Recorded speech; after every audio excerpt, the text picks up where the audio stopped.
What is happening? Welcome to another episode of The Craft. My name is Nick Pollack, and we have created a fun stat that I've been talking about a lot on this podcast. It's called non-competitive rate. We don't have an article out on it yet, but as we mess around with it, we have a wonderful leaderboard. We're going to talk about it today. And who better to talk about this kind of stat than my good friend? I was like, you know what? It might be, I know it's crazy, but I might bring him on to this show. It's Eno Sarris. Eno, thanks so much for joining me today. Thanks for having me. I think this is going to be a fun exploration in real time of the kind of stuff that we do where we develop a new stat. We hope that it's predictive. We test that its predictive qualities. But while we do that, we're always looking for outliers. We're always looking for places where, oh, wait, this doesn't line up with what I expected, or this doesn't line up with the other stats. And so we've used some nice color coding and Excel wizardry, hopefully, to highlight some interesting players that non-competitive rate kind of picks out and says something interesting about. Absolutely. So non-competitive rate is the chance of it's 95% chance of an auto ball. So it's pretty much just like these are the ones that are using PLV. Nothing's going to happen except the ball here. They just throw it and it's just a wasted pitch, completely non-competitive. So reducing those just innately, right? Good thing. You don't get into worse counts. You don't have as many walks. What is it? You're not. You're actually executing something that might have a good outcome for you otherwise. How is it related to waste pitches in Savant? So waste is an actual location. So there are scenarios that you can imagine. Maybe a wasted one actually gets a swing. Maybe it's an 0-2 count, something along those lines. This is one where it's just completely through PLV, which honestly, I imagine there's a massive correlation between. But we didn't want to call this waste percentage because that would just be by definition that location, not what we're doing. This is non-competitive, which is using our pitch model. So literally, this probably won't happen a lot, but somebody could throw a pitch that's so bad by stuff that it's non-competitive. Yes. I mean, sure. But that's probably like it slipped out of your hand, or it's an absolutely. or something. I see what you're saying. Yeah, exactly. I mean, if it's like down the middle, though, it's going to be competitive in the sense that it could return a strike, right? Right. Even if it's the worst stuff thing in the world, it's just like still going to be there. So there's a location figures heavily in this, and that's why we put up not only stuff plus but location plus, so you could see how the different models are dealing with this. And it's not a perfect mapping. I mean, no, that's the first thing that comes across is that yes, generally the poor location plus pitchers have a high non-competitive percentage. Right. So we're going to show this to you guys. You should be watching on YouTube right now. If you want access to this spreadsheet, I'll be sharing it inside of the Discord, in the Pitcher List Discord. So if you have PL Plus or PL Pro, you'll have access to it and you'll be able to check it out. But if you watch on YouTube right now, you'll see this beautiful thing on the screen, which is our leaderboard. And non-competitive percentage, you should just think off the top of your head, who are the kind of guys that this would lean into? Well, it would lean into those who are generally efficient. They're just throwing more strikes, or at least I'm really having an opportunity to throw on this strikes. list. Sorry, I watched Jason Adam a fair amount. I guess he yanks his breaking ball. Oh man, I think I might have actually filtered him out because I put it at 45. But I want to say that he's near the bottom of this one. He's at 13.6%. That is the 12th worst. Looks like of actually, I don't know. I got to redo this one more time here. No, he's the third worst. Yeah. He's the third worst non-competitive over 40. Let's have the sheets on the same filter. So you're using 45 innings. I was. Now I'm going to do a 40 just for that purpose of that. Right. 45 just gets rid of all those relievers. Like Brandon Hanafy is the second worst one. Yara Rodriguez, Jimmy Hergert. Let's use 45 because I prefer to look at the starters. And if you use 45, look at number one. It is exactly what you'd expect. It's definitely Jack Leiter, and And there's no real discrepancy. His location plus is one of the worst among starters at 91. You expect to see Gavin Williams here. His location plus is 92. We've been talking about how Bryce Miller lost his fastball command this year. He's at 93. So already there's a correlation, but it's like you do see some green. Like if you're looking at this on YouTube, you'll see that there are some green location plus numbers near the top of the non-competitive Now, list. so I do want to note here is that I messed up Eno a little bit because I had a filter for 100 stuff plus or higher. And that's the fun part about this, is that we are going to be looking at non-competitive. And this is a thing that a hypothesis I've had for a long time of saying we take stuff plus and we take non-competitive. And while location plus in many ways is just more applicable. It also favors a lot of called strikes, for example. And non-competitive is pretty much saying, look, if you have a ton of stuff and you are not throwing these pitches that are just trash for you, just absolute negative, then I would wonder if that is better than location plus. That's been a theory I've had of just, I'm curious to see if there are things that we can pick out from it. So doing a filter of at least 100 stuff plus, Jack Leiter is the top one at 13% non-competitive. And just so you guys have an understanding, just as we look through this, the guys who are bad at a non-competitive essentially have like an 8 or 9% or higher. It's kind of like the middle ground of it. Maybe 10. We just want to say, oh, avoid 10%. In a certain game, I did this last night as an experiment. Like Hayden Birdsong's four-seamer was an 18%. I'm like, boy, wow, and he was really right? He had lost it. He lost it to the point where people stopped swinging. Right. So there are times that you see, like, I'm sure if I did this back to Blake Snell's slider, it would be something like 25% of those were just non-competitive, right? But in general, overall, you're going to see something like a range of about 5% at the best to about 15% at the worst for non-competitive rate overall on pitches. And then we actually have it separate out who has the most competitive and the least competitive by pitch type as well inside of this, which is really cool. But going back to this with Eno, the 100 stuff plus, right? Jack Leiter, I think it's so interesting about it is you also added to yours, which is great, a stuff plus and a swing strike rate expectation. Same with location one. So tell people about that a little bit and what does it showcase inside of this leaderboard? So that first column that it says S plus swing strike plus, that's what the model expects Jack Leiter's swing strike rate to be. So it says if it was just based on his stuff, he would have a 15.4% swing strike rate. He actually has a 10%, which is right next to it. No. But then there's another one that says based on his pitching plus, this is what and that includes locations. This is what his swing strike rate would be. And so you can already see that his inability to throw competitive pitches is costing him when it comes to swing strikes. Right. And that's not something we think of right away. We think of, you'll get your swing strike rate from your stuff, and you'll get your walks from your locations. Mm-hmm. But your locations will lead to poor outcomes in terms of batted balls if you're down middle, and they'll also lead to fewer swing strikes. I find number 2 on this list a little bit more interesting because what we have with Freddie Peralta is a guy who has a 103 location plus. Mm-hmm. The model says he should be getting more swing strikes across the board, and says that because his location plus is high, he should be getting even more swing strike than his stuff suggests he should. And yet he's getting less than his stuff suggests he should.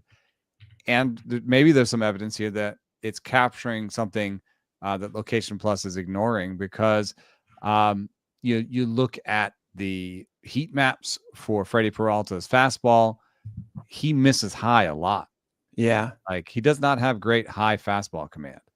I call Professor Chaos with Freddie Peralta. That there are these days where it's just like, cool, he's got that down, and then he just doesn't, and it's chaotic. And This has been his case for years. Actually, I think when I introduced CSW at First Pitch Arizona, I used Freddie Peralta as the example of just like the eye test, guys. There's things that we can look at here. So yeah, completely non-competitive rate, just not fun for Freddie Peralta. But still manages to be a pretty good pitcher. I just wrote his, because my ranks go up next week and I'm writing the blurbs, and I just wrote his blurb and I was like, for 3 straight years he had a bad first half and a good second half. Obviously that's not predictive, because the year before that he had a bad second half and had a good first half. What actually that thing is telling us is he just goes into streaks. Yep.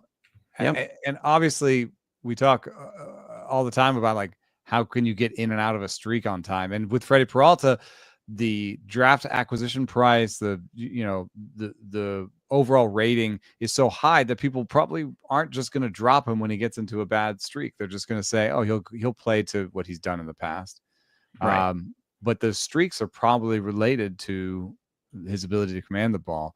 Maybe, I don't usually use Location Plus like this, but maybe non-competitive can help you with this way, or maybe Location Plus in a rolling manner can tell you he's just lost the plate. So, I don't know. I think that there is some opportunity here for non-competitive rate to give us a better sense of who has a good command or not. Now, there's another guy a little bit lower where I'm not sure I agree with the non-competitive rate, or I'm not sure it's adding value. Like Michael King? Yeah, right. So I was really curious about that one. Like, how does that happen? And actually, I'm not too surprised, because it's his four-seamer that's really dragging it. And how Michael King uses it is mostly to get whiffs upstairs. He's trying to elevate and get out of there, trying to surprise it. And there are a lot of times that you see guys like Zach Eflin actually has a really bad one, I believe, on his four-seamer too. But he only uses his four-seamer, which is not a good stuff four-seamer, just in 0-2 counts to get swings out of the zone. So it doesn't surprise me that they miss too far and Location up Plus out of 5 times. Location Plus is count and pitch type adjusted. Right. So maybe it's not like, I am looking at his spray chart for the four-seamer. Michael King has similar to Freddie Peralta, actually, like just a lot that are just like way above the strike zone. And the thing is, Michael King has a sinker though, and he has a sweeper and a changeup, and the sweeper 7.5%, his changeup 6.5% non-competitive, right? 20% on the four-seamer. That's what's dragging this down a lot. There is 11% on the sinker, but as I'm looking at this a little bit, I'm trying to get a sense of just sinkers in general. Are they more or less likely to be non-competitive? And it does kind of look like they are. Again, as Eno said, we are figuring this out. This is us having fun for the first time with a lot of people data. throwing sinkers down here at the bottom. And I wonder, since you're using PLV, like maybe the threshold for a non-competitive pitch is affected by the stuff of the pitch, basically. And usually this, stuff for sinkers is lower than four-seamers. Right. So the filthy of the stuff, it's the most ridiculous two-seamer ever. It's going to look like it's down the middle of the plate and then go out of the zone dramatically, and they'll still swing, right? So if it doesn't have a lot of movement to it, then it's not going to be ever thought as a strike. And the more run it has, the better it be. So actually, it's interesting looking at the first 5 that I see that have a 100 stuff plus on their sinker, or just in general. And these are the 5 lowest non-competitive rates on their sinker is Paul Skeens, Max Fried, Spencer Schwellenbach, Sandy Alcantara, and Framber Valdez, right? And then after that, then you get to Steven Matz, Ryan Yarbrough, Brian Wu. You sorted for fastball non-competitive. So yeah, non-competitive of sinkers. Four seam. Oh, of sinkers. Sinkers specifically. So then if you get to the top, but they all have great sinkers. Well, right. Exactly. That's exactly what I'm trying to say, right? Yeah. So that makes a lot of sense. Then you have Bryce Miller, Charlie Morton, Will Warren, Logan Webb, Chad Patrick, Jordan Hicks as the worst ones with at least 100 stuff plus overall. Wow. Which is interesting to see that. I mean, really, Logan Webb is honestly the surprise one. I'm not too surprised about Will Warren. Maybe it's just because the strike zone is so vertical and sinkers are going across it. you know, yeah, I'm surprised by this result Oh, this is so fun. Okay. because I also think that a lot of those guys have good command. Now, I don't think Fromber does. Right. But Fromber throws them competitively. Uh, Right. And that I think that's the idea of this is like what I get upset about Framber Valdez isn't that he's throwing strikes with a sinker, is that he throws them down the middle, mhm. and that those get hits at times. And then all of a sudden now he's a hit per 9 of like 8 to 9 that inflates his whip a bit. But, the curveball is just so good. And it's just like, fine. The curveball is woken up, guys. It's so fun with Framber Valdez. But yeah, I mean, I'm seeing this again. I then took away the top, the filter 100 stuff plus.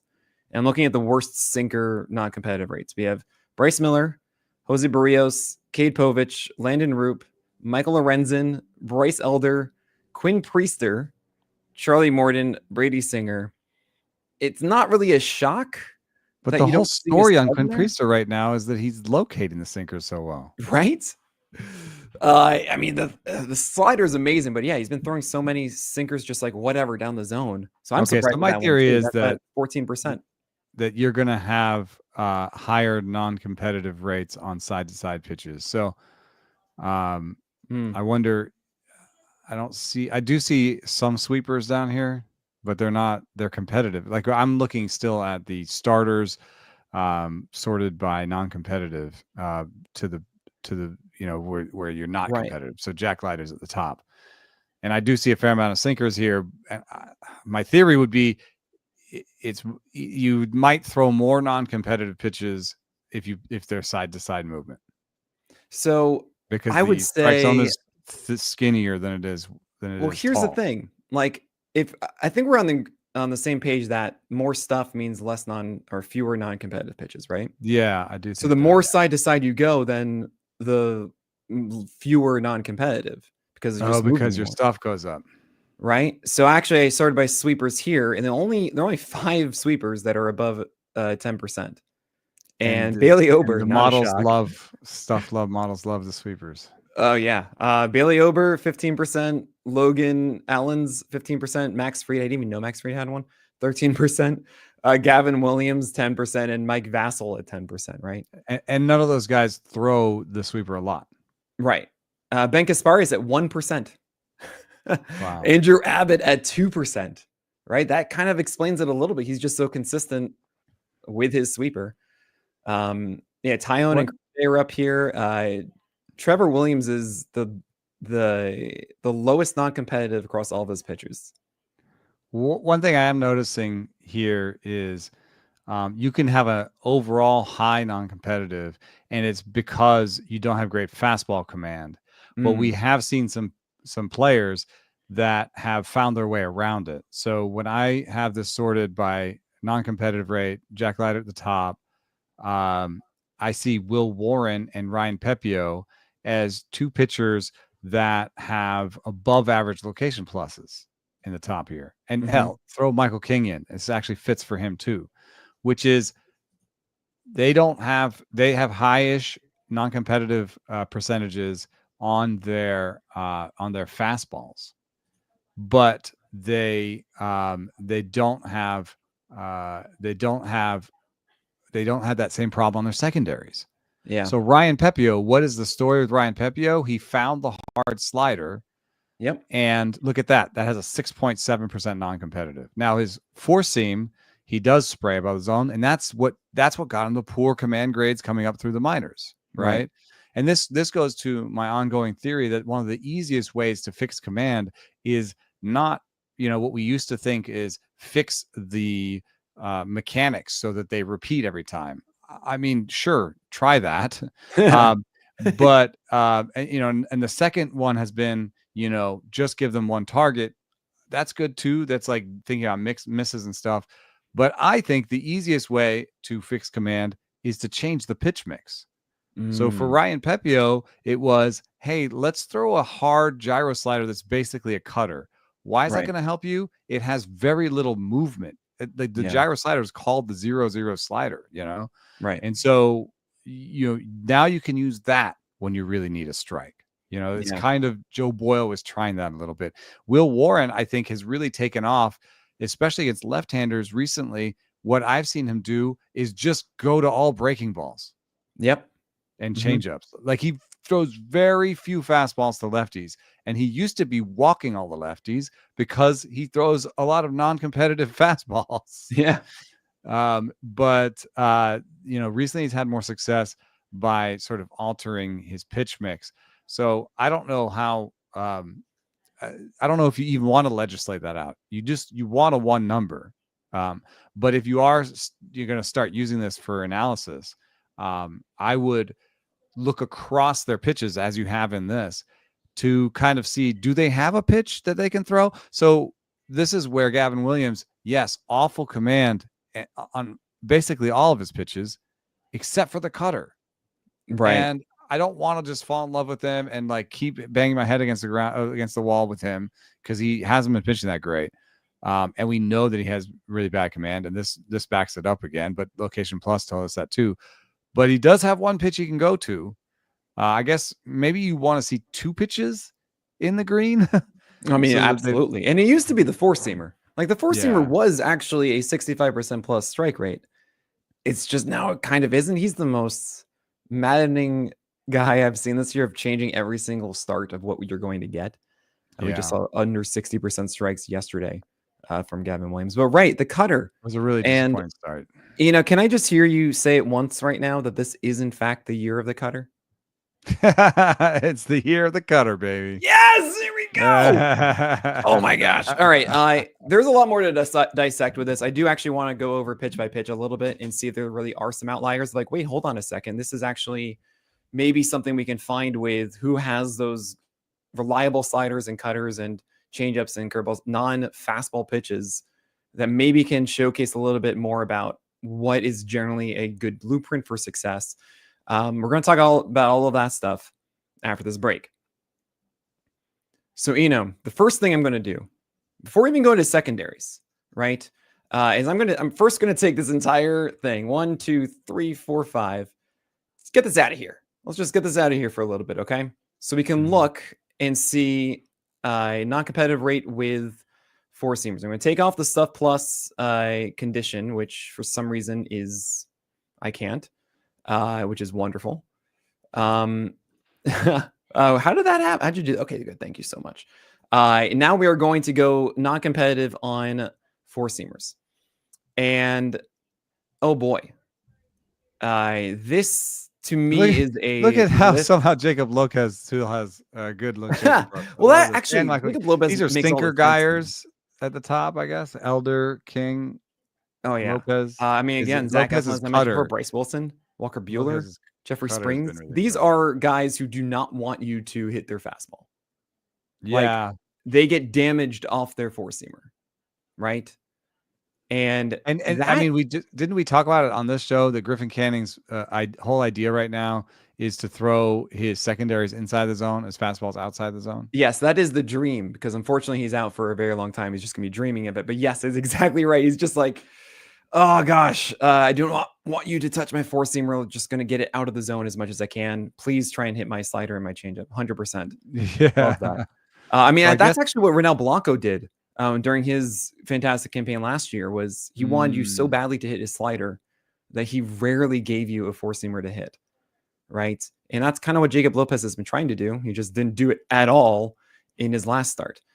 But this is really revealing to me of just where is a stud here, really? I mean, I guess Michael King, as we talked about, and but yeah. Again, Michael King, two secondaries that are in the green, and the sinker, his actual primary fastball, is not that bad. It's 11.3 here. I'm going to go the reverse now, and yes, we do see, as I mentioned before, Trevor Williams, who has nothing under nothing worse than a 6% on his, which is his changeup. But you're going to see Rasmussen. You're going to see Minaga. Here are some high stuff four seamers. Rasmussen's like, I'm comfortable throwing my four seam in the zone. But you also have Wheeler and Gosman and Pablo Lopez, Sonny Gray, Hunter Green, Scooble, Paddock, Joe Ryan. A good place to be. Right. These are guys who are attacking and comfortably so. It doesn't surprise me a ton, but I would also imagine the location pluses are also very good, across the board for these pitchers. I mean, you can see Nothing it in their too overall revealing there. location plus. Yeah. What I found surprising, if you go back to the low, I find surprising that there are people here that don't have great fastballs that are still going in the zone. Yes. Like a Miles Michaelis is a little surprising to me. Eflin, I think, is a little surprising to me. Palante, um, Well, they don't have the greatest stuff. So I'm a little surprised that they're so willing to go in. I will say that some of the guys who have lower stuff numbers also have a sinker. So what you can do is I'm going to play in the zone with 3 fastballs. That's like right. Nick Martinez, right? Yeah. Or Sonny Gray, or I guess even Kyle Freeland, Drew Mm-hmm. Rasmussen, 3 fastballs in the zone, but he has more stuff. So that's not my point. My point is more, I guess if you have 3 fastballs, you can play inside the zone with 3 mediocre fastballs. Right. What I would say is also, what's so interesting here is like Andre Palante's is a cut fastball. So I think for him, like I've seen him also increase his velocity, fortunately, from like 92, Yeah. which was so bad early. He's He's up to now like 95 now. 95, 96. Yeah. And it's a cut fastball, which means you can kind of get away with it more in the zone for weaker contact than other traditional fastballs. What explain me, Miles? I don't say that he's good. Don't get me wrong. Miles Michaelis. Michaelis, the thing I'm seeing here is that it's a slider. He's a dancing with a disco type. Doesn't really throw his changeup that much, and the curveball is not competitive, and the sinker is less competitive, so he has to throw strikes somehow. That's kind of what I'm thinking with Michaelis. There's also maybe if you add a little bit of a stuff threshold and use non-competitive together, I feel like you really can nail it. Like he's at 88 stuff plus. Yeah, like you could literally put it at 95. Is that what I mean? Yeah, like if you put it at 95, then almost every pitcher on this list, at the very least, usable. And if not, Kyle Freeland exists. Okay, so we'll do 98. We'll do no, it's fine. It's whatever. It's Colorado. It's like nobody, you could be a really good pitcher in Colorado. Fair enough. I'm just having a ball with that. But I like that Colton Gordon is up here because I've been struggling to tell people why I think Colton Gordon is okay. And I know it's partially because I have a bias towards deep leagues. And so I'm not saying that Colton Gordon is like a 10-team guy. Well, right. No, I don't think anyone really translated that. But when I watch Colton Gordon, non-competitive tells me something about what he's like. The fact that he's in the zone, and he's in the zone with sort of interesting shapes. It's terrible velocity, so Stuff Plus doesn't love him, but it doesn't hate him. Yeah. And he's just very competitive is how I would describe him. I mean, he throws this big old sweeper, and he knows when to throw it, and he throws it to opposite hands, and he doesn't care. Like, look at his mix. 4-seam sinker sweeper, and he's a lefty that throws like 90. I love it. There's something about it that doesn't make sense, but it does make sense. And I'm happy that non-compete kind of tells a little bit more of a story with him. Oh man. Now Kyle Bland, of course, is in our chat on YouTube, and I'm just like, oh, Kyle, of course what we need to do now is add mistake rate into this. And then have non-competitive plus mistake rate. And combine that, because mistake rate, if you guys don't know, using PLV again, it's double the chance that it will allow a hit. So that should go up when non-competitive goes down, because if you combine mistake rate and non-competitive, these are the two extremes of bad pitches, right? So Joe Ryan might have a high mistake rate, if I'm just guessing, because he will throw in the middle of the zone. But then he won't, but it's competitive, right? So this is what Kyle's saying about Miles Michaelis, is that Michaelis has a horrific mistake rate. Right? So you see non-competitive, fine, all right, you can do it, but it's like, don't do it though. Please go more like Griffin Canning, getting out of the way. I'd be interested to see what Colton Gordon's mistake rate is like. Yeah, I could look that up. That would be on his player page on Pitcher List that I'm not going to go to right now. But I do want to mention Ryan Nelson. He's here at 39, and he has a 108 stuff plus. He has an 8.8% swing strike rate, with the predicted swing strike rate through stuff plus at a 13.5 and 13.6 with pitching plus. And he has generally a low non-competitive rate, at 8.6. What's so interesting to me is I think the biggest fault of Ryan Nelson hasn't been his four seamer. It was just so absurdly good against the Giants. If you saw it on Monday night, it was so fun. But it's always okay. You're throwing that 70+% of the time. Do you have anything else to throw that you can actually get strikes with, or at least compete with? And what I'm seeing here is a 6% on his cutter and a 4.6 on his slider. And I'm wondering, can you up that usage of that cutter and that slider and actually create a more well-rounded approach here?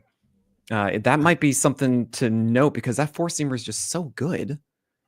And the only thing really holding him back is the fact that guys kind of know that it's coming. He's done something to his slider. Has he? Oh, it's got a little bit less drop. It's a little bit harder. Thought I saw something over the course of the season too. Also, Kyle Bland just put mistake rate inbound. Look at the drop ship. I'm looking at Colton Gordon's page, by the way, and where would I find it? You would find it inside of the individual pitches. So you go to repertoire, and then you would go to I believe mistake rates at the end of it. And we can just go to all pitches in the pitches tab. Okay, all pitches and pitches tab. There we go. And then you'll see the mistake rate, MTK. Yep, no, that's mistake rate. That's mistake rate. Yeah. So what's high? You should see it there. League average should be there, and so would percentile rank at the bottom of the table. I don't see it in the bottom of the table. No. All right, I'll show you guys exactly here on YouTube. 7.5% for the four seamer mistake rate for Gordon. That is bad. Oh, that's bad. That is a bad mistake rate. So yeah, you see starting pitcher MLB percentile, it's 30th, and then average is 6.3. So you'll see it if I zoom in all the way over here. You guys can see it, 7.5% on his fourth seamer this year. Okay. And then I see it now. Overall in all the different pitches, you see this. Okay. You got it? So yeah, he's a little bit maybe too much in the center of the zone. Yeah. A little bit. Ryan Nelson, what was it that I saw on his pitches? So I'm just look, I see at this and I figured to myself, okay, we must not be competitive a lot on these secondaries because he's not really turning to them, but that's a little bit exciting for me. I'm looking at Tyler McGill, slider at only a 6%. Jacob deGrom has a 2% non-competitive on his slider, which is just incredibly fun.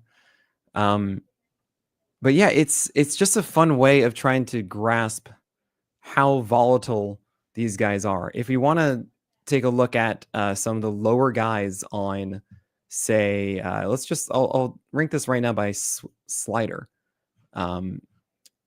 Luis L. Ortiz has the least competitive slider. Oh God! And look, and that's too bad because with the sinker there and the changeup, I think he just has that slot that's like sinker changeup guy, right? And if he actually had good slider command, he'd be a much better pitcher, I think. And you look at his stuff plus expected swing strike rate versus his pitching plus. He gets what his pitching plus tells him he gets, because he does actually have bad command. So, of course, Kyle Bland is amazing. We've got this here. This is a mistake rate plus non-competitive rate. You want to be low on this. Number 1 is Jacob Latz. This is on four-seamer specifically. But number 2 is Shota Imanaga. Most mistakes? The fewest mistakes plus non-competitive. So these are it's like the bands of not being extreme bad, right? Via extreme bad ball, extreme bad strike, right? Zach Wheeler's on here, Tarek Skubal's on here, Glasnow's on here, Sonny Gray, Mackenzie Gore. Louis Varland, surprisingly, is 3rd, which is nuts to me. And then you have, if we reverse this from the highest, oh my gosh. Oh my gosh. This is like the worst collection that I've seen. I don't know. I don't know if you were seeing this. Is in the four-seamer tab at the bottom of your Excel sheet. That Kyle Bland just came in and just destroyed it. Zach Eflin, Dustin May, Bryce Wilson, Bryce Elder, Adrian Hauser, Jorge Lopez, Emerson Hancock, Jack Kohanowitz, Jacob Lopez, Oh Jeffrey man. Springs, Brady Singer, Charlie Morton, Kelvin Faucher, Who's the Ryan best Veltman. pitcher I on this mean, list? Who's the best there's pitcher on this list? Charlie Morton? Brady Dustin Singer, May? yeah. Jacob Lopez. I mean, Zach Eflin, I guess, because it's like the 2-strike one. I've been out on Jacob Lopez. I've just been telling people that Park, I think, is only going to get harder. He throws like 89.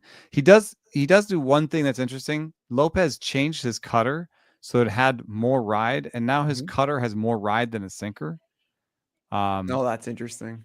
And so I think that his cutter, I think it's a short-term blip where people are like, what is that pitch? You know?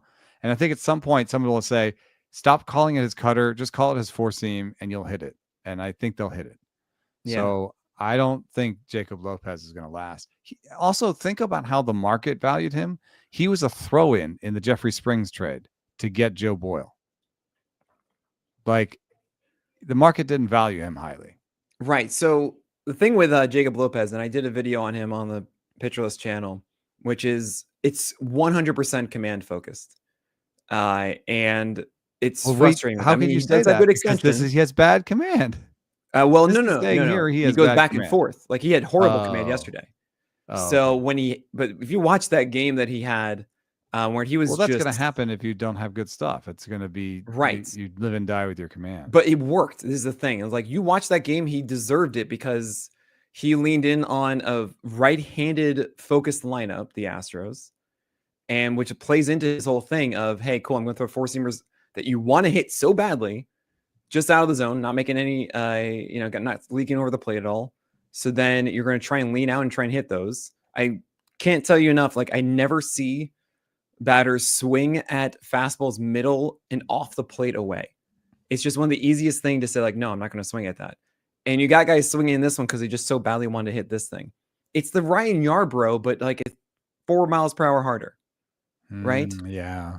Right? Of like the changeup being off the plate too, the sweeper being underneath it. Oh, here's a backdoor cutter. Gotcha. Like that's the whole thing. If you force him into the zone, he's screwed. Well, the thing is, he does it, but it's when you think it's the four seamer or you think it's something else, right? He's just playing with that completely.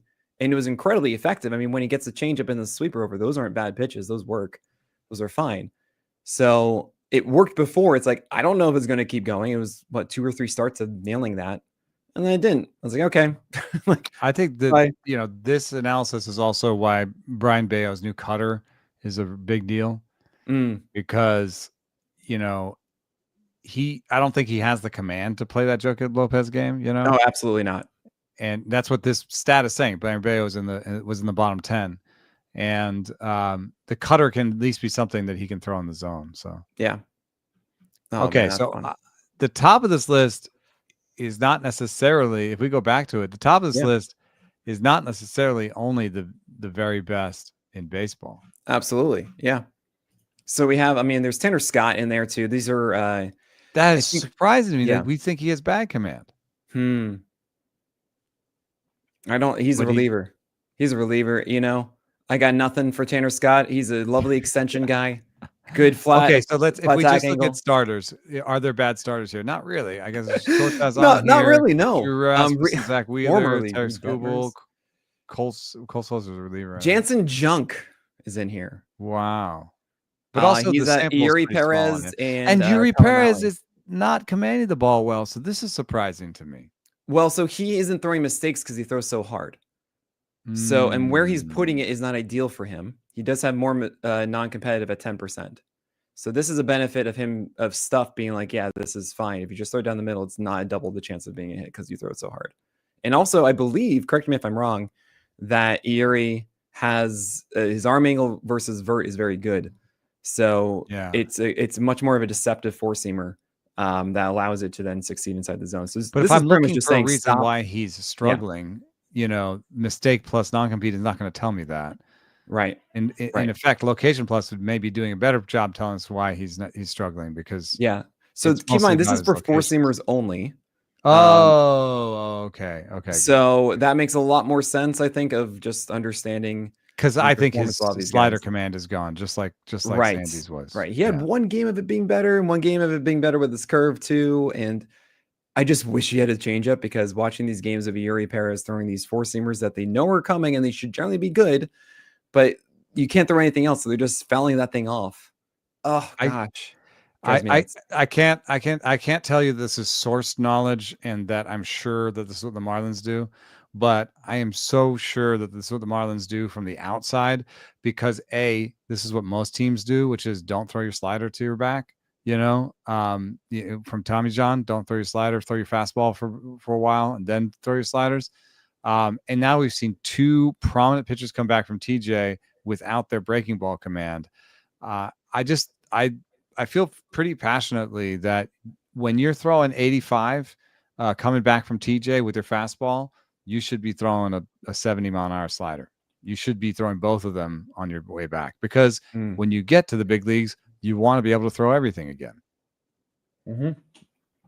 But yeah, absolutely. Good. I'm a little surprised on Paul Skeens, but one thing I've noticed about Paul Skeens and his four seam is that if this is still four seamers. No, we actually just got to sinker. Which I took a sip of coffee at the wrong time. I had to deal with it. I needed a moment because I just saw the news that everyone else is seeing inside of chat that Spencer Schwallenbach has a fractured elbow. Oh my God. I just wrote his blurb where I said the only thing to worry about is the fact that he's throwing so hard and he's never thrown this many innings. Oh my God, dude. But wait. I don't know why it's a fractured elbow though. Like he was supposed to start today, so maybe there was a thing in the game. Maybe not. I don't know. I'm sure you can fracture your elbow throwing. What happens is the ligament. There's a type of fracture. I had this where the ligament pulls the bone apart. Oh, fun! So the ligament ends up being stronger than the bone, and I mean, it may not be. I don't even know if he's out for the season necessarily, depending on all the specifics of what's in there, because basically you have surgery to push the bone back and then it's like a broken bone, like a fracture. And so you just have to wait till the fracture heals. So this was for a pitcher, you have to come back. Like for a hitter, if that happened, I would give him maybe 6 to 8 weeks or something. But for a pitcher, then you have to build back and everything. So it may be the rest of the season. So two things here. So he's saying that he's due back in September. That's what Mark Bowman reported. Okay. Also, I remember Jason Collette being so adamant, saying Spencer Schwallenbach, be careful. Massive jump in innings last year. But also this big velo increase. There's a piece called "Should We Overthrow" on Baseball Prospectus about in-season big velo jumps. So I was just, I don't know. I no one's ever going to see that blurb, but you'll know about it. Oh my gosh. For a second, like the way you acted, it was as if you just picked him off a waiver wire. I was like, that it can't be the case. So what are you going to react to a blurb? And yeah, I got that one.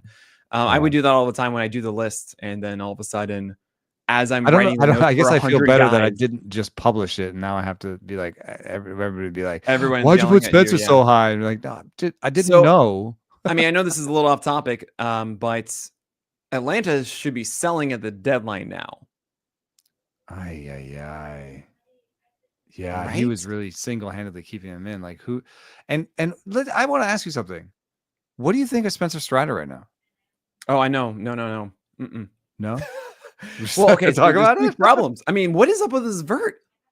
Yeah. Why is the stuff not back? The velo is like creeping up, but the stuff's not back. But his strikeout rate is still good. 3 inches. But his strikeout rate's still good. Why? Well, okay. So not every start has been equal with Spencer Strider. Okay, that's true. There's been slightly bettering velo at least. Yeah, I'd say this is actually interesting to me because Eno is so good at saying, "Hey, look, this is what they are in this bucket," and I'm like, "Oh, I'm not good at that because I'm just like very much like start." Yeah, there's a difference. Right? So then like we combine, that's the whole thing. And so I'm like, hey, I followed each one, and that fastball was at 94 to 95, and I'm like, oh, it's at 96 now. This is cool. Slider command, absurdly good for Spencer Strider. Oh my gosh, he took down the Rockies. Which, by the way, if you face the Rockies, the thing you do is you throw your breaking balls down and away, and that's it. You just call it a day. Wow. And what's so funny to me is that Strider did that and he had a great time, but this four-seamer command wasn't very good. And Grant Holmes showed the next day, like, yeah, it's all about the slider, guys. It's not the fastball up to like it was 15 Ks from Holmes, right? And the four-seamer went from 17 inches of vert to 16 to 15 to about 14. It's like 14 inches of vert. And I'm going, what? But it's also a 96, but no. That can't. Well, that's the one not in Smooth Colorado Strider. you can discount though, because it Sorry? affects vert. Oh no, it wasn't. Vert in No. It was Rocky Road on the road. I'm not even talking about that. This Oh was yeah, it was Atlanta. this was like 2 games ago. So what was it? The Yeah. Phillies? 2 days ago. So like, I don't know what's going on. I think it's terrifying, and I think I you have just no as a idea fantasy where to rank manager, him. you just I have gotta him right roll now with it. I have him in my top 25 at 25 Yeah. because the projections are good. And I Mhm. feel like I need to write a blurb about him, and I only write a blurb about the top 25. So I think I might keep him there, and it would look weird if I pushed him way down, but I might. I don't know. I don't know where to put him. I'm at 28. Yeah, it's kind of a place to stick people right now. Because it's 27 because Spencer Schwellenbach. Yeah, right. Oh my gosh. So Kyle has apparently added all pitch types, and I think he's working on the overall for mistake rate and then also mistake rate plus NC percentage because he's amazing. Yeah. So looking at sinkers really quickly of those who are starting pitchers, it's Max Fried and Rabolski, Casey Mize and Schwellenbach, and Paul Skeens, all for sinkers that are effective in both mistake rate and non-competitive combined. These are the One low thing guys. I have been noticing about Yep. Skeens, though, from our start and the start after that, is I do think he needs to throw the four seam high in the zone more. Yeah. He's Well, so east to west at the bottom of the zone. That's so funny you say that. And it's not a great four seam. And I know that people say, oh, don't throw a great four seam up there. But, people, I think, lock into him being east to west and low in the zone. And so they just sort of, they're like trying to opposite field him if it's away from them, and they're trying to pull it. And they're making more contact recently. Yeah. So, it is, I gotta say, it is so funny that you say this. Like, so among all the wonderful things that Kyle Bland does for me is that he makes actually my spec sheet for the SP Roundup now. So every single night he gives me an HTML file I open, and I'll share it with you guys now, that lets you, let's see, let's pull this in a little bit so you guys can see. So that's a little better than the game we watched. Yeah. In the game we watched, he did not have those four seams up there. So you can also go through the different ones here, right? Now, here's the thing. He did this, right? A little bit more against lefties. But it's very small text. However, you will notice that he only got 4 whiffs on 38 four-seamers thrown. Okay? And the thing I actually suggested is he should be throwing this splinker more. This is such an insanely good pitch to lefties. I can't express this enough. He's 2 been whiffs throwing on the changeup more than even the against splinker. lefties, it was 2 for 6. It is so good. And I don't necessarily think this is going to be that good upstairs, just because it is not a vert pitch, right? Well, yeah. I think that both of us can be right in that. Like, I think he needs to go up there to set up the splinker, and he needs to go up there some. Like in the game that we watched against the Brewers, I don't think there were like 2 pitches that were in the high line. Yeah, no, he absolutely only lived. Yeah, completely right.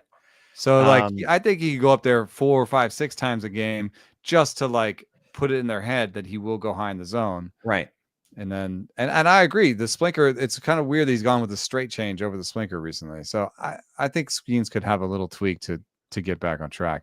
It's amazing that struggling for him is, like a 2.5 ERA. Yeah, right. Allowing 4 runs once. Yeah, right. Oh God. But I mean, it's a strikeout inning, and that is a very strange thing, right? Yeah. But I think I saw a stat where that was like the first time in recorded history that Paul Skeens has allowed 4 runs in a game. Something like that. I am like high school, college, minor I'm league. out on Quinn Priester partially because of the stat.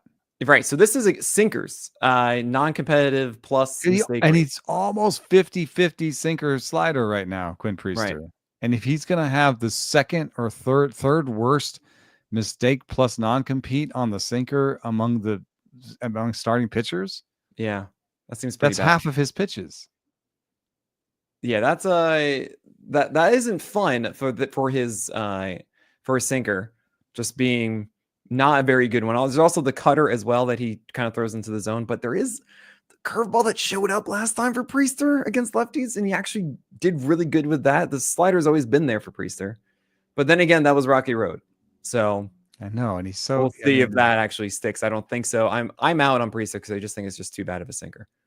Yeah, It's just, and Mitch Keller too. 30% of his sinkers are either non-competitive or a mistake. That is, that's the sound I'll use for that. Brandon Font is up here too. Merrill Kelly, Kumar Rocker. Not a surprise to me. Kumar Rocker. There is a command component. Phenomenal. There's a shape component to his struggles, like that. Everything's a little bit sinkery, but there's a command component to Kumar Rocker's struggles as well. I'm moving over here to cutters. Actually, no, I'll go to the other side of sinker just to give you guys another quick look at that again. You have Max Fried at the top there. Some other really good ones. Brian Wu, Ranger Suarez, Framber Valdez. Really low mistake rate, 0.6% mistake rate. We love the movement of this sinker so much, even when it's the middle of the play. I guess we just love it. Yeah, maybe I should be kinder to a sinker. Maybe I should be. I'm starting to see the light, guys. I have the opportunity to maybe try and buy Max Meyer in a keeper league. I'm thinking about it. Yeah, absolutely. Yeah, right. He's non-competitive. He was very consistent with locating the sinker. And it's not Tommy John; it's a hip injury. So the idea is that his arm should be all right for next year. Bailey Falter is here. Low mistake rate, 2.4%.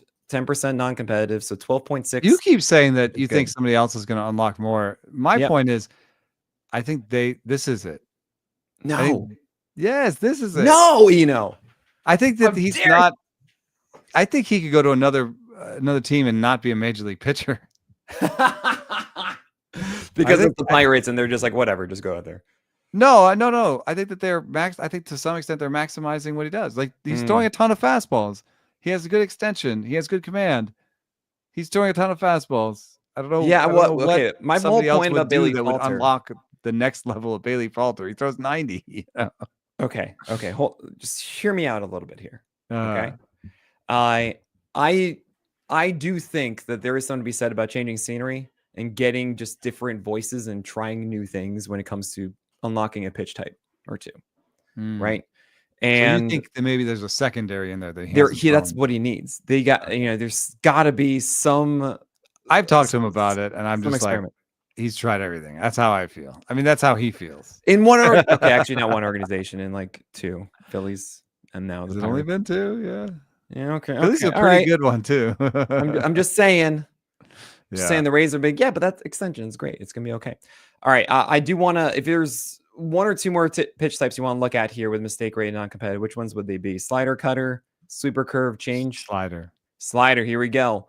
So the best one. Oh, I'm telling you. Oh man, I have to think that this is really important. At it. Mitch Spence, baby, number one. 3% non-competitive. All of my Mitch Spence shares are finally coming to fruition. Oh man. I had to really now I got to see the those. cutter one too. See, I just sit through him being a nothing reliever, dude. He's not bad because he has reverse splits. He can command his cutter pretty well. Yeah, he's actually not bad. So but the thing about Mitch Spence is that it's cutter slider. I think both of them are very good, but they're not hard enough to be the Rasmussen yet. Yes, right? He is like a I don't want to say it. That's an Ashcraft Rasmussen, the discount version of Drew Rasmussen, right? It is a softer version right now. Yeah, but the thing is, I kind of like him. Rasmussen has 3, right? And the cutter really is a 4-seamer in my view. It just says it's cut 4-seamer, and the slider is slider, cutter, whatever. And Spence, but he does have a sinker at times, and that's kind of the third thing that I feel like he needs to unlock to be more consistent. Uh, George Kirby, there's a really interesting thread on Twitter by Chris Langan, who used to be a pitching coach at Driveline, and he was pointing out that George Kirby's slider. yes. Oh, I don't know. Actually, no, he was pointing out about his sweeper. Sorry, this Oh. is there's a Well, okay, split up. good, because then it's not going to be the same thing I was going to say. Great. Well, he was saying that his sweeper, if you just look at velocity and movement profiles along with the best sweepers in the business, but it doesn't get the whiff rates that it should. And that he's been using it mostly to suppress balls in play. And he was making a likeness to like a bruising running back that never gets more than like 10 yards per carry. Like he's just using it to just advance the game and not get the big punch outs, not get the big strikeouts. And that's a really weird usage of a sweeper. So, but I would just say that generally that fits in also with this slider, which is that the way I think of Kirby is okay stuff and just immensely great command. And so he's just going to get the most out of every pitch based on command. So I'm not at all surprised to see him at the top of this list. So George Kirby, I got to say, man, thank you. Thank you so much. I've been banging my fist on the table for so long that you can't just throw fastballs and sinkers upstairs and then just like sliders and curveballs in the middle of the zone. You can't do that forever, right? You need to go Blake Snell blueprint. You need to go heat up, breaking stuff down. Eno talks all the time about how you're just such a good command artist. So why are you settling for less? Okay, go for the gold. And guess what? Last 2 starts in a row, that's what George Kirby has done.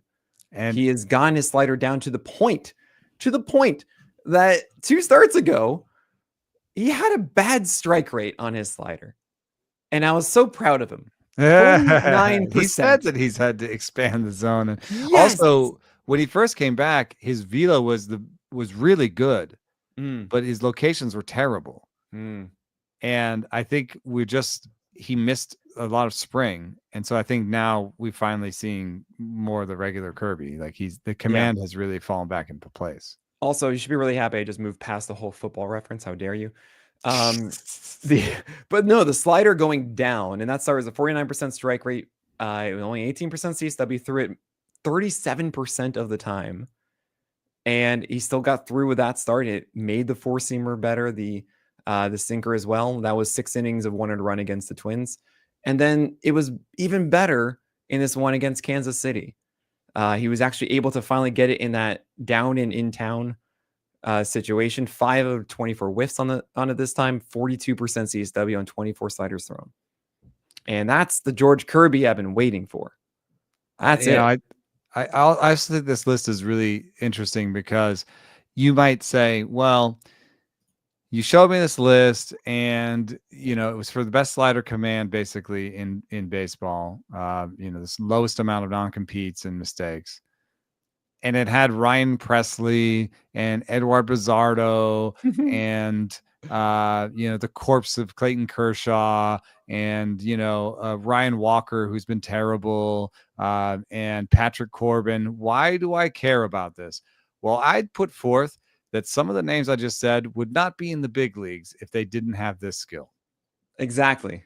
Like everybody's a major leaguer for a reason. Chance that because he can at least do this. Yeah. And Clayton Kershaw I have a piece that's pre-written for his 3,000 strikeout about Clayton Kershaw's slider. And the thing that was so amazing about it was when it first came out, it was, one shape. Then when he was at his peak, it was 90 miles an hour with elite command. And then it fell off of that peak, but he still had the elite command. And just think of the fact that Clayton Kershaw has been averaging under 91 miles an hour for 4 years now. And has an ERA around 3. And the thing that if you ask me, what does Clayton Kershaw do well right now? I would say elite command of the slider. And I don't know if I have a lot much else to add to it. Yeah, no, I mean, look at the heat map of where he's located that slider in those games. It's been down middle, and that's incredibly tempting. Kikuchi would be in so much more trouble if he couldn't command the slider. That's the only pitch he can really command. I don't know who these guys are for a good reason. Okay. Oh, This is good the other Lord. side of it, which is mistake rate plus non-competitive, but the bad end, right? You don't want a high number. And Emerson Hancock's the first Oh, starter. There's just got Luis sent back Ortiz. down. Luis Kumar Ortiz, Rocker is an Kumar interesting one Rocker. because, it certainly seemed like he didn't have it and then moved away from it, but now he has this cutter instead that is so good. I mean, I cannot express this enough. This is the pitch that's saving Kumar Rocker right Yeah, now. I'm As a not cutter. throwing Kumar Rocker out, but yeah, there's a lot of issues there. Oh yeah, I see Cole Reagans is here.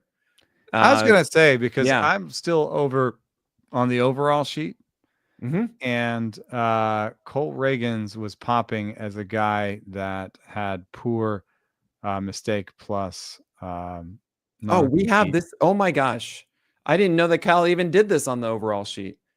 Oh man, what am I doing? Okay, so let's compare this with the Stuff Plus guys. Mistaken and non-competitive. It's all these good ones. We have Aaron Nola, Shota Managa, Gilbert Wheeler, and on the bad side, Luis Ortiz, Dustin May, Mitch Keller, Chase DeLander, Quinn Priester, Chad Patrick, Sean Newcomb, Ben Brown, Jordan Hicks, Spencer Bivens, Skeeter Montero. Where am I going to get to a good guy? Seth Lugo. I guess Lugo's the best pitcher on this list because he has like 8 and 9 pitches. So I guess he can get away with those mistakes. Maybe also just game to game. If he's lost command of one of them, he has 9 other ones he can try out. I mean, I gotta say, I'm really surprised to see Jack Leiter, Taj Bradley, and Hayden Birdsong and Osvaldo Bido all next to each other. Oh wait, no, I'm not. No, not at all. Oh, but look, Chris Bassett is probably the most Seth Lugo of that isn't Seth Lugo. I mean, Chris Bassett, 10 pitches as well. Yeah, Randy Vasquez in some ways is kind of acting like that, 5-6 pitches at times. And poor command of all of them, but I think maybe you just show up at the park and you're like, which is the one that I have slightly better command of today? Right. Because I saw Randy Vasquez pitch really well against the Dodgers by just all of a sudden throwing tons of sweepers. And I was like, how much did you throw the sweeper before? What is this? I mean, that's the thing is, at the end of the day, if a pitcher's like, I don't know how I'm going to get through this, the secret is just throw like 45% sliders. Yeah, right. It is. I mean, that really, I can't express this enough. That's what Anthony DeSclafani did. That's what Lance McCullers did. It's how Zach Littell's gotten where he is at this point. It's how Miles Michaels still survives. Robbie Ray doesn't look great in this, I think, either. Robbie Ray? Yeah, Robbie Ray. So check this out. Robbie Ray has a 14.8% mistake plus non-compete, right? Mm-hmm. And Cole Reagans has a 15.3. And they're probably the best pitchers. I mean, you have Michael King and Sandy Alcantara up top, but they have their issues right now. Yeah, Carlos Rodon is above them. Shane Baz, yeah. But I think they're surprisingly high on this list. I would say that Robbie Ray is following your advice, which is the slider is the thing. He can command the slider almost every time out. He can command the slider. He'll throw a ton of sliders, and he'll just hope that either his fastball command is good, or he'll throw some curves or some changes or whatever it is. He'll get through the rest of it. But throwing a ton of sliders is how Robbie Ray's gone through this. What's going on with Cole Reagans? Do you think this is maybe just a short-term blip that has to do with whatever he was dealing with before he went out? Okay, so when I think about this, I think of this as an efficiency stat in many ways. Like, who are the ones that we know can consistently go 7 innings or not? Who are the ones that are going to tally quick pitch counts up, right? And the story of Cole Reagans is interesting. When I was so obsessed with him in the end of 2023, called him a unicorn because he had 5 pitches he could throw for strikes and he knew how to command them, put them in the right spots, was throwing hard, all that stuff. And 2024 and 2025, we started to see the cutter and the slider really get shelved, especially the second half of 2024. Reagans became more of just a 4-seamer changeup guy. And he had the high walk rate because he wouldn't ever give in. He would constantly, especially against lefties, you're like, just goes a little too far on this. He wouldn't actually just so whatever, I'm just going to throw this over the plate and it'll be fine. And I think Robbie Ray's the same way too, right? Of he does what he does and he's going to miss a lot of it, but whatever, I'll get back in the next one and that's fine. I'm not actually too surprised to see both of them on this. And if you notice, both of them are not really mistake rate guys, like 4% for Reagan's, 5.7 for Ray. Right, these are Sometimes the non-competitive non-competitive. side more, right? Yeah. And that doesn't surprise him. Freddie Peralta is here too, right? At 86. So like 15%, right? In between Reagan's and Ray. So I'm not too shocked about those things. You haven't seen Christopher Sanchez, which actually really surprising to me. I would have thought of him. I'm talking about this as an efficiency stat. I would have thought that he would have a much lower than a 10% non-competitive rate personally. He's also interesting because his walk rate suggests he has good command, and maybe from watching you think he has good command.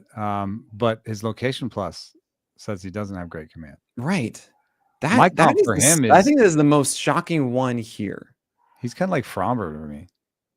Yeah, I guess so. I know I guess it's a different secondary curve, change in curve, but like there's I mean, there's it's a a lot of slider, but similarities. you take the slider and then change it and reverse their importance, Yeah. the breaker and the change. Yeah. But yeah, that is a really interesting one. I can't put my finger on it because the changeup is just so effective. I remember actually doing pitches per out. I think it was in 2024 we ran that and we saw that Sanchez was like one of the most efficient pitchers in baseball, right? But you Probably can't like really double do that if plays you or have something. a mediocre, not competitive rate, right? Yeah, but maybe some double plays were erasing that, getting Yeah, into quick outs. that could be it. Absolutely. And also the Astros have turned so many double plays. There is one I want to talk to you about. Who's this guy? This is Hunter Brown. He's in Okay, the green. He's in the green. 10.3% non-competitive. But he's in the green. He doesn't make Drives me mistakes. crazy. He doesn't make mistakes. No, Hunter Brown finally found a changeup and a curveball for lefties. I'm like, all right, fine. Yeah. You're an ace now. I have him at He's like been 9. he's been throwing the secondaries a little bit more. Yeah, but that one's a weird one. But all right, so we got to end this. My gosh, I didn't realize what time it was. This is just really fun and fascinating. If you want to check out this spreadsheet, really go check it out on the Pitcher List Discord. I'm gonna give it to PL Plus and PL Pro members. But we're gonna have some article on Pitcher List the next week or two talking about both of these from NC percentage and mistake plus NC percentage, because I think there are things that we didn't quite uncover as we are using the machete right now and trying to get through this jungle of what we should make of it. I haven't seen quite enough yet to push away location plus at all at the moment. So I'm happy and disappointed at the same time. But I like the with non-compete and mistake, like it gives you a sense. You can almost picture the heat map in your head, Yeah. where you're like, oh, if they're like more on the non-compete side and don't make mistakes, then they're just like kind of like this, Mm-hmm. And if they're, really low in non-compete and high in mistake, then they're just like doing this, Right. Yeah. And so it kind of gives you a sense of like, what kind of command they have. If they do both really well, you're like, oh, duh.